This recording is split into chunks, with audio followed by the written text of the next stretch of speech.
There's a lot to unload when it comes to Iron Harvest. The game offers a strange sense of duality in terms of what we wanted from RTS games. Iron Harvest satisfies a desire for dieselpunk warfare and the industrial age destruction that comes with it.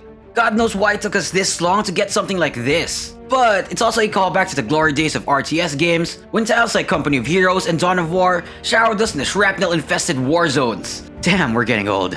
We freaking miss these types of games. So it goes without saying that we here at Game Made Information Station, we're really looking forward to stomping the enemy lines with huge chunks of metal. The first thing most people are going to notice in the game are, of course, the giant mechs and the overall dieselpunk aesthetics. The visuals aren't exactly going for the best looking RTS of the decade, but they do have some of the most brilliant mech and unit design we've ever seen. Like this Coca-Cola can mech, and Mr. Steampunk 8080, and Capitalist Space Marine. So yeah, there's a lot of inspiration going on around here. And don't get us started in the destruction physics when things get heated. Seeing all the terrain scarring and debris as your walking tanks rain fire on some unlucky bastards never gets old. It's a striking reminder of the potential cinematic scale that so few in the genre have ever achieved. Speaking of cinematic, the cutscenes look great. We're not saying that Iron Harvest is the first RTS game to have good cinematics, but we're really just happy to know that it belongs to the proud few of its kind that really invested heavily into presentation.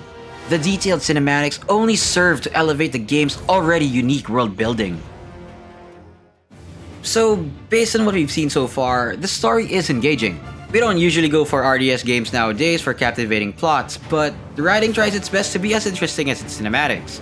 We genuinely look forward to seeing more of how the story plays out as we progress through the game. Although we have praised this game quite a lot, it's not like Iron Harvest is like the harbinger of the new age of RTS games.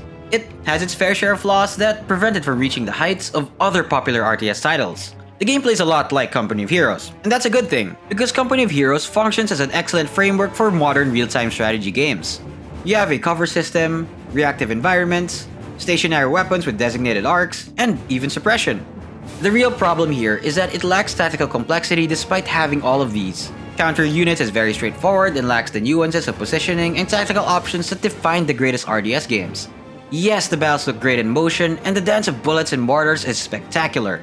But these superficial aspects of the game don't change the fact that the depth of the gameplay leaves something to be desired. It seems to be very much a solid entry into the genre. Actually no, we find it amazing. But its lack of key features and complexity makes it fall short of ushering a new age of modern RTS games. However, Iron Harvest still feels like it could be something truly special, with its distinct world, interesting campaign, engrossing visuals, and not to mid-2000s RTS games. It's definitely something that we look forward to coming back to. What do you guys think about Iron Harvest? What are your favorite RTS games, and what other games do you want us to cover? Sounds off in the comments below. Till then, this is Game Made Information Station, signing off.